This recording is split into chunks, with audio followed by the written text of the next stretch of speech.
And welcome back to Expert Showcase. This is the expert focus segment of the show. On today's show, we have Nick Gianoulis, and in this segment, it's going to be all about playing it forward because fun is good for employees, customers, and your bottom line. Nick, they just got done hearing your great hero's journey. I admire, like I said, if you guys watch it, I get a little starstruck. I mean, I kind of went really off script, even though I never have a script, but it's kind of like I almost went completely off the rails. That's what happens when a born and bred Philly boy realizes the guy standing in front of him was friends with one of the people he grew up loving and watching and going to the games to see. So anyway, I'm still, we shouldn't be in all, but hey, it happens to all of us sometimes. So, but anyway, so without me derailing this episode anymore, let's dive right into it because I know our viewers really want to hear this, especially that whole bottom line thing. It's surprising, Nick. Every time I have a guest on who talks about the bottom line, our views go through the roof. I don't know why that is. It could be because people want to make more money. Um, but anyway, so for this, like I said, for this episode, why don't you just give us a quick overview of what we're talking about here, and then I'll dig a little deeper into it and give the people give our viewers the 3 bullet points, and we'll get rocking and rolling. Great. So my original theory when starting the company was that fun does drive bottom line results. And I'm happy to report after more than a decade that there's a ton of data now that fully supports that theory.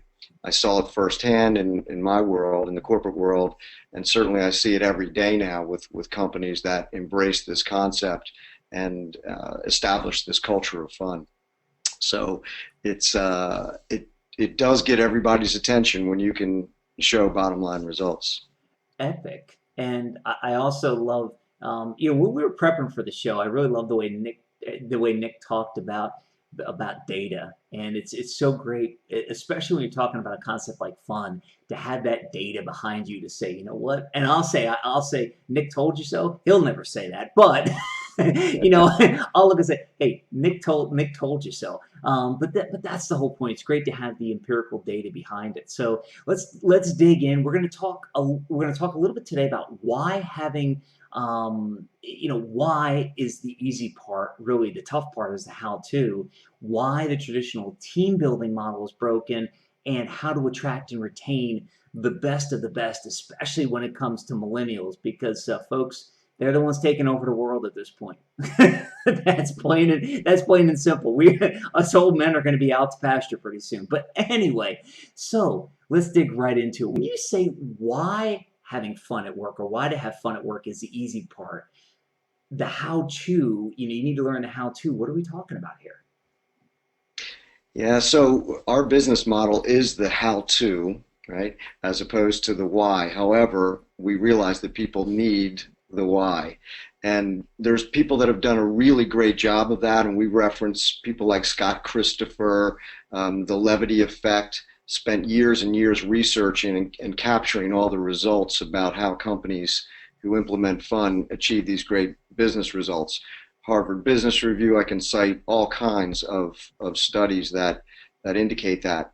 But Scott Christopher told me that, when he's doing a keynote, people run up to him afterwards and say, oh my God, I'm ready, I want to do this for my business, it makes so much sense, how do I do it?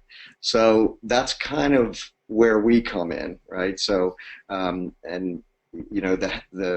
far as the why, there's a couple things I'd share with you. So out of Fortune's 100 top places to work, best companies in the country, 81% report that they have a fun environment, a fun workplace environment. So, and then there's just a lot of other supporting data, and I could spend hours talking about that.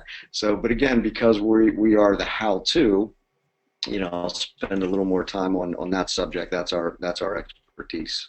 Epic, yeah, and it's interesting because when we were prepping, you referenced companies like Google and Zappos and Southwest and their culture. I'm quite sure along your studies you've studied specific cultures of specific companies.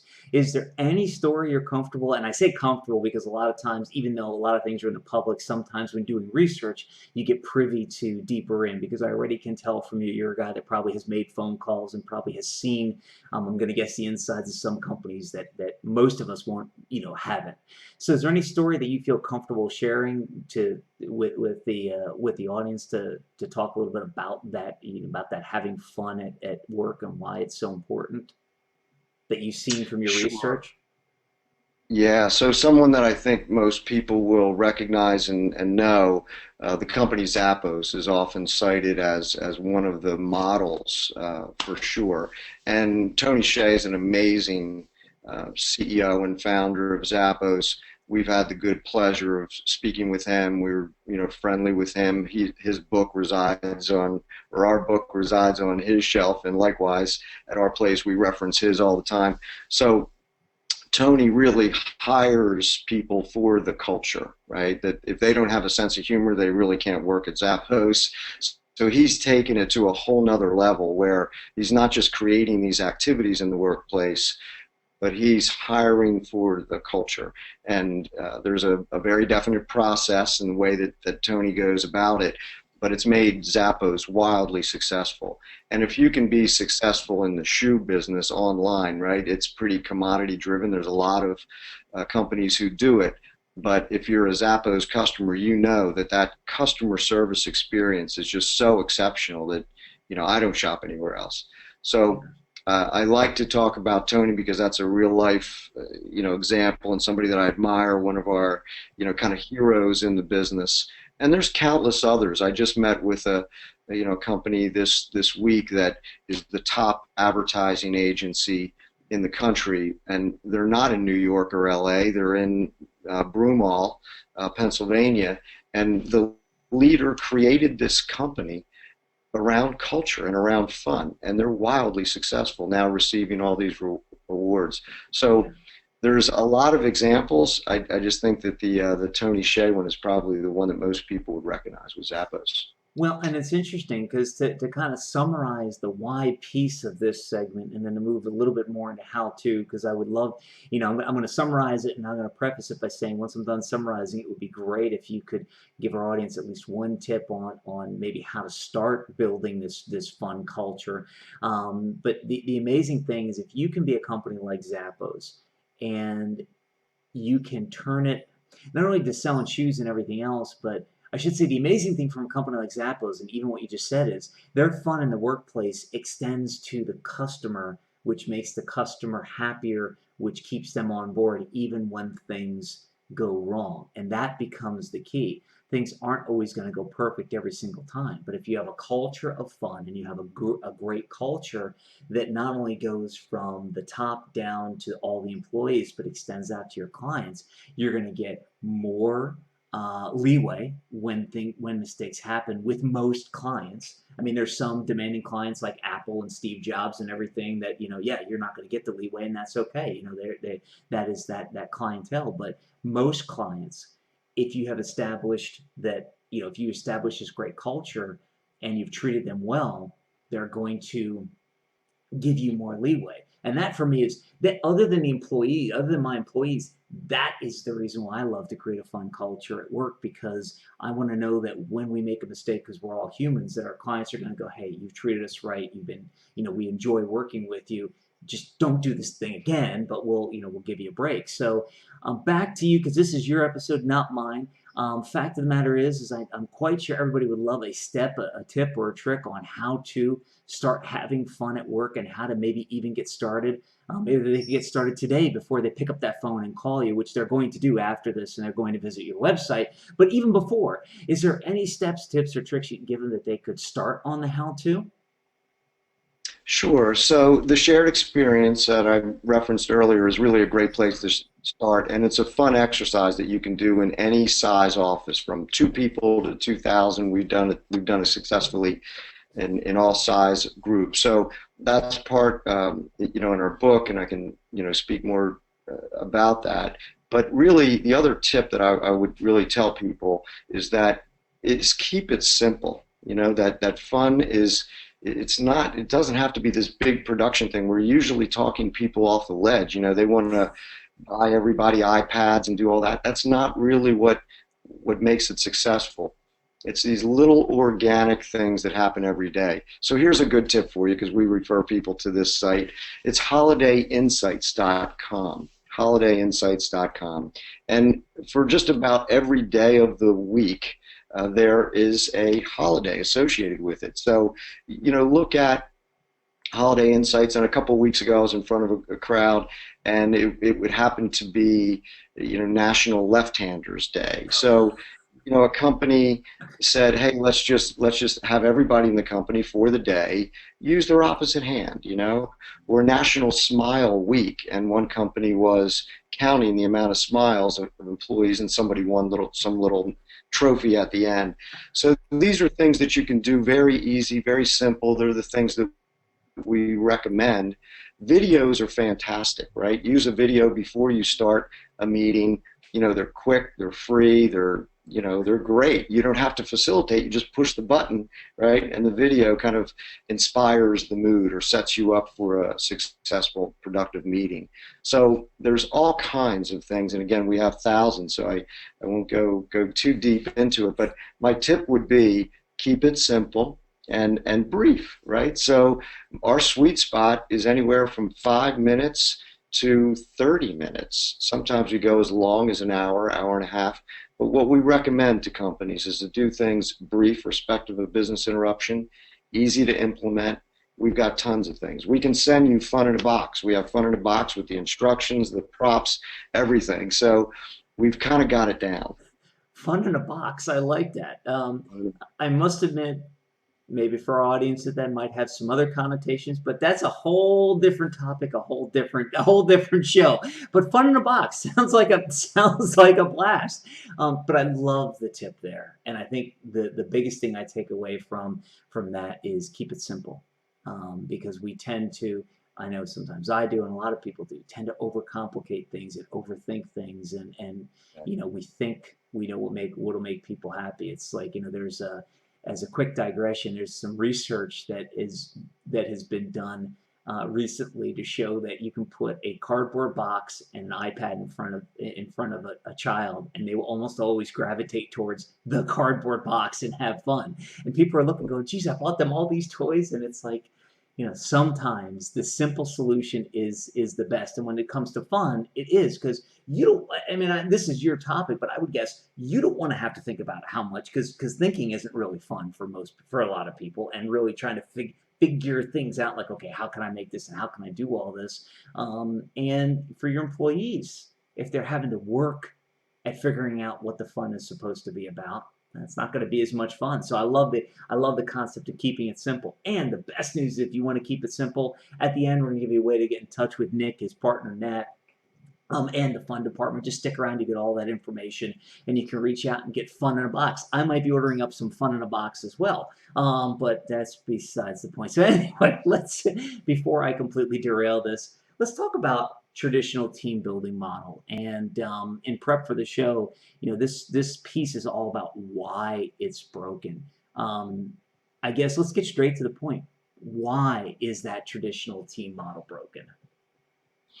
So traditional team building is generally long, it's generally expensive, and it's generally an event. It's one thing that people are banking on to change culture or motivate employees or recognize employees. And the simple fact is that it's not an event, it's a process. That just like any other part of your business, if you want to instill fun as part of your culture, it takes time and it's repetition. So that traditional model of some big expensive event is broken. And nationally, there's statistics that support it. So the traditional holiday party and summer picnic, especially on weekends, are not well attended, right? So they're, you know, employees feel it's more obligatory to go to those. And companies spend a fortune.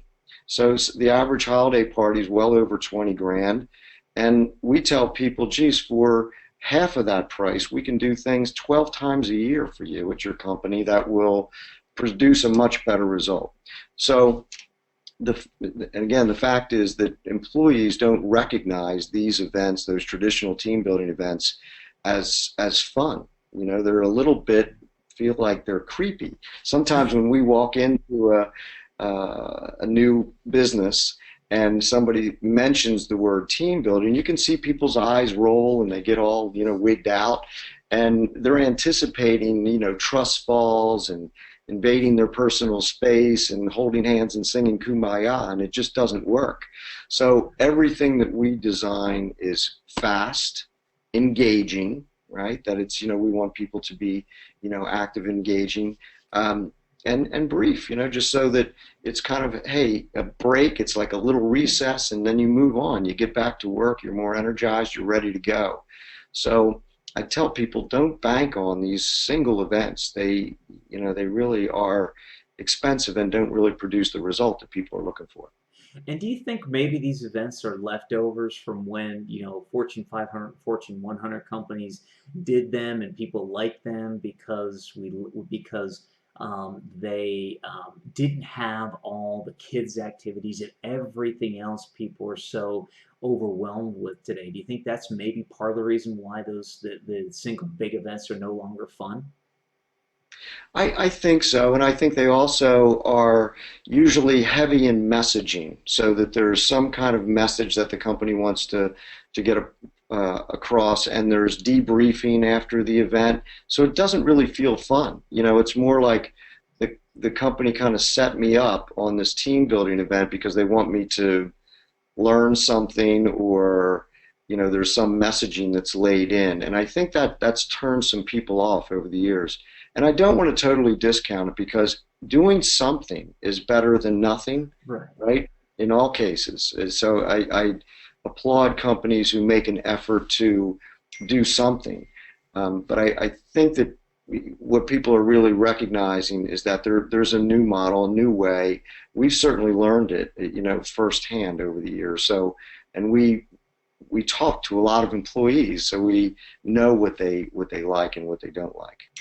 Yeah, definitely. And do you think maybe that, other than it being, I'll say, an old guard type of thing, and like you said, I fully admit and agree that doing something is better than doing nothing. If you're doing nothing right now, I'd recommend you just reach out to Nick and to Nat in the fun department to get it started right.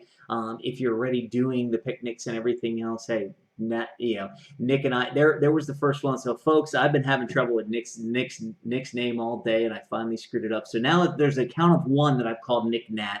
The over under is now set at 3. So for those of you betting, place your bets now, and we'll give you a tally at the end. So it's at 1. We'll see if it goes any higher. But Nick, from I remember those corporate days, the corporate picnics and the corporate team building events, and hey, let's have the softball games and let's have all this stuff. And I remember, it was frustrating. It's like one Fortune 500 company I worked for, they would do the summer picnic and they would have a softball game. So you'd have to organize teams, and you'd have to, and it's like, it wasn't even like just kind of show up and, we're just going to kind of show up and play and have a little bit of fun. It was work. And then it was, okay, who's going to do the catering and who's going to do all this? And it's like, like you said, it becomes less fun and more work. The other question would be, do you think it's the age? Does it have anything to do with the changing age demographic of corporate employees nowadays, where the older employees, the ones that grew up knowing that knowing and liking the picnics and everything else, are now migrating out, and they're younger people who want quicker things and just want, more fast-paced fun? Absolutely. I think that dynamic has definitely changed, and we are in a world that spins faster these days than it ever has. So people are accustomed to more instant gratification and moving on to the next thing. So I think that has a lot to do with it.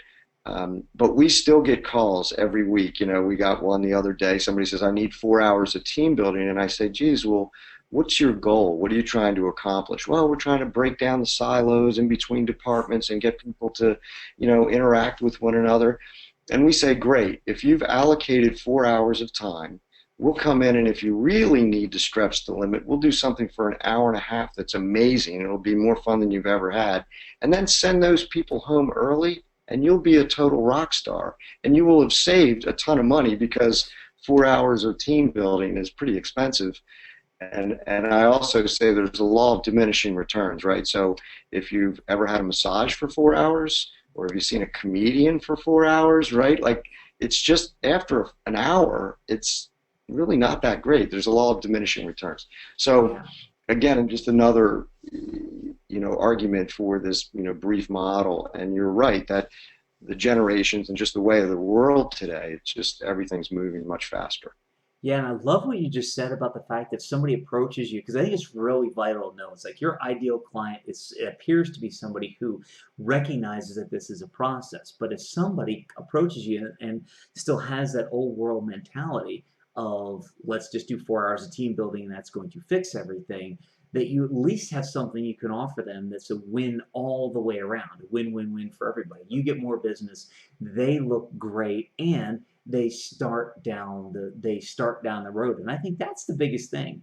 Would you say if somebody approached you like that and they did look at the 1 hour, hour and a half, is that at least enough to get things kick-started for them to realize that there's more that could happen and that that there's a better way of doing things?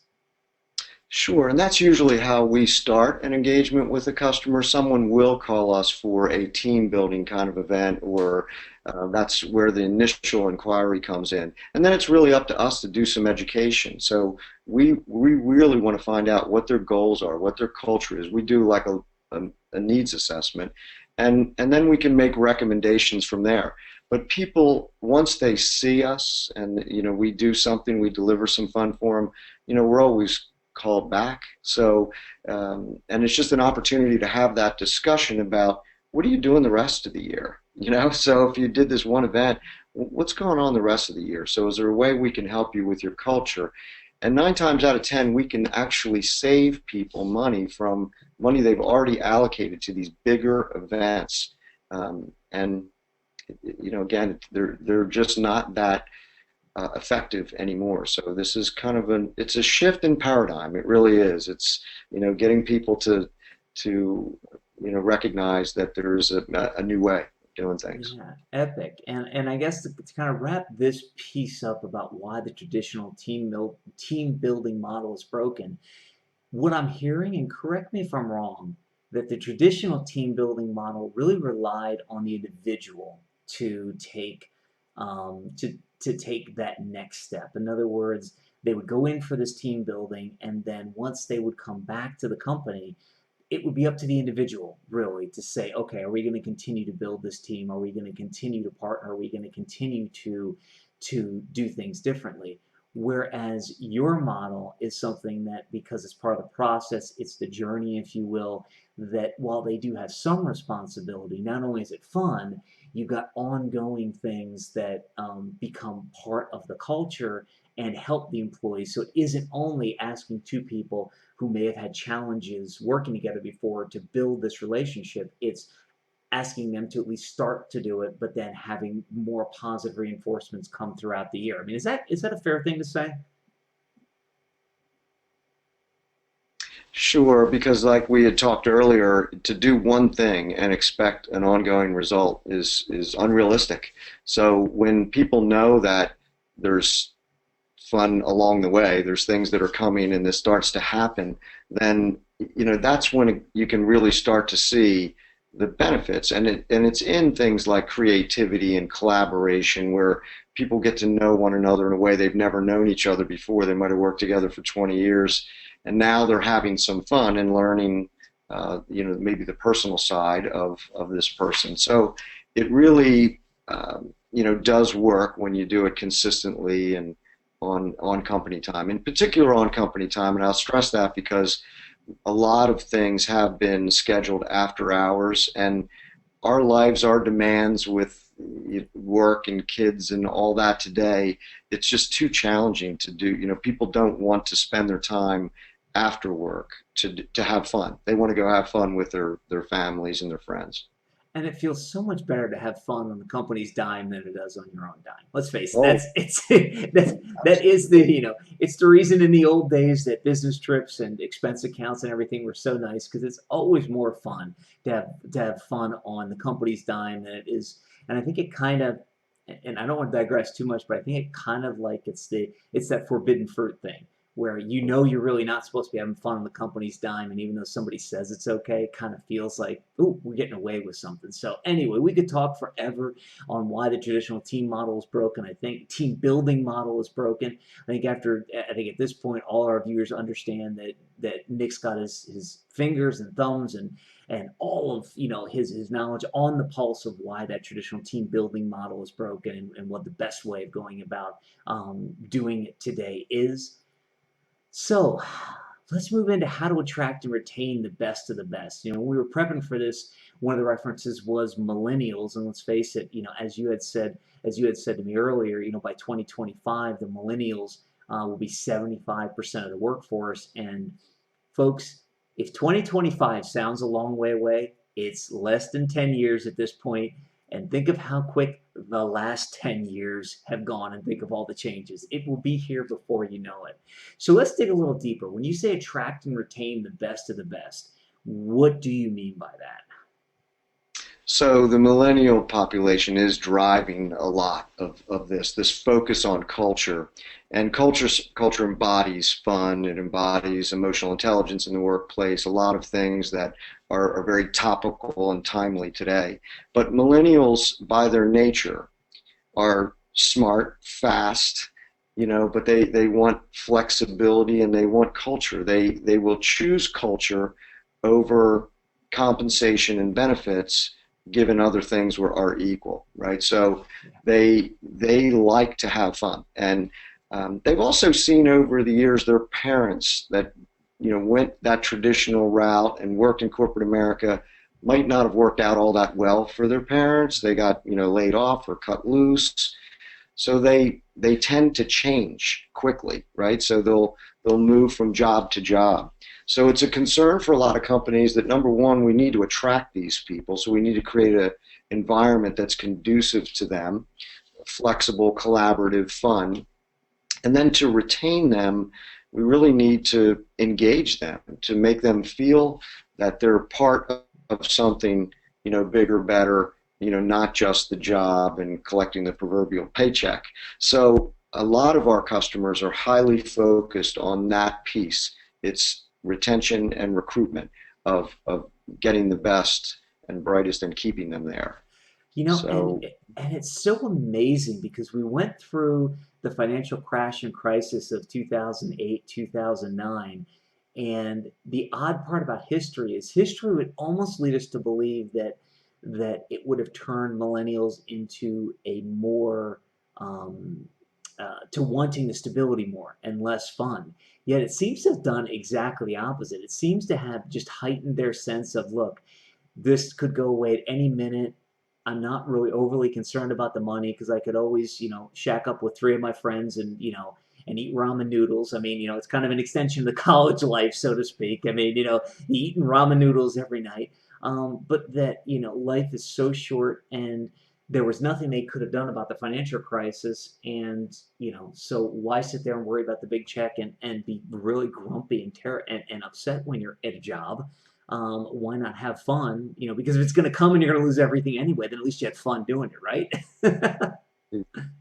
yeah, yeah, and we have quite a few millennials that work in our company, and I love them because they are wicked smart, wicked fast, and I see how they work. It's different, and we do have that collaborative, fun space, obviously that we work within. So it's an exciting time. I really do. I think it's a win-win for the companies and the employees because there's no downside to having fun or changing your culture in a positive way. There's absolutely no downside. It can only be beneficial. So I see this revolution coming, and it really is a bit of a revolution, but in the best sense of the word because it truly is a win-win. Yeah, that's epic. And folks, if you haven't watched the whole episode, you've got to go back and watch the heroes, Nick's hero's journey, because you'll get a greater understanding and greater appreciation for why when Nick says there's a revolution coming, he knows because he's seen things before and he's been on the bleeding edge of things before. He's an innovator. He's, a I'm trying to think of a better word, but I'll say an innovator and just I don't want to say a future seer because that sounds way too woo-foo and that sounds way too ethereal. But the fact of the matter is that Nick looks at the trends and can spot things like this. So it's something that's why you got to listen to him. The other thing I love that I just heard and just found out is the fact that, as they used to say in the old Hair Club for Men days, he's not only the president, he's a client, meaning he's got millennials working for him. So he's smart enough to say, look, if we're going to appeal to this, let's get them on board and have them be a part of this so we can keep up with everything. And I would ask you that. I mean, do you find that having them on board? I know it's a positive because obviously, if they weren't a positive, they wouldn't be there. Just from knowing you, the time I have, I can understand that. But do you find it's an even more positive for your business, where it helps you stay even more ahead of the curve and helps you really understand what it's going to take to attract and retain the best of the best? Yeah, we definitely see that as the case. We hire directly out of the leadership curriculum at local university, and we teach a graduate level course there, the fund department, and the gentleman who heads up that department kind of feeds us the best of the best in this leadership group. So what they do is they make a choice to come to work for us amongst a lot of other options, right? Because these are the best of the best. They're future leaders. But I'm amazed that they're sometimes coming to work for this, because we're still a relatively small company, but they love our culture. They love what we're about. And we are not paying what some of these other companies are. We just, not in that place yet where we're, paying big salaries. But we've got an amazing culture and a great work ethic. We're highly productive, but we have fun. So I'm seeing it firsthand for sure that the people that work with us are amazing, very, very smart, very driven, very passionate, and it's exciting because they also are passionate about other things, being socially conscious in the community and doing good things in the environment. So I think it's an exciting population. So I embrace the millennials. Epic, and hidden inside what you just said, I think everybody needs to pick out. There was a super golden nugget there. You said we don't pay, as basically we don't pay as much as everybody else, and it was kind of like, because I'm guessing some people are thinking, well, these guys just pay these people more and they're going to come. You treat people, I'm going to assume you treat people fair and they're making a fair wage and everything. So it's not like the old days of, of basically where the employer made all the money and the employees made nothing, which was why unions were formed. But it's not, you're proof positive that money isn't everything for getting people to a place of employment. I've been struggling with not mentioning one thing the entire time because being in Philadelphia, every time you mention culture, all I can think of is what's going on with the Philadelphia Eagles right now and culture versus scheme. And I pray that culture outweighs scheme really quickly. I'm hoping by the time, as you know, that we're recording this live in front of a studio audience of a lot of people, or cats anyway. But the fact of the matter is, by the time you see this, let's hope the Eagles have turned it around and we have another thing where proof where culture beats scheme. But it is very, very interesting because from a professional football level, to digress for a quick second, they've done the same thing in Philadelphia and it's worked for 2 years and they're struggling as we're recording. They're still struggling right now, but it's the same exact thing. And if millionaires and people who are used to making a boatload of money can do it, you can do it in your own business. I mean, Nick and Nat are proof of it. The comment, and I'm going to ask you because I'm sure you have an example and you're more important than this story. But the comment from some of the top players who decided to sign with the Eagles this year for less money was they came here for the culture and they came here for the possibility of winning a championship.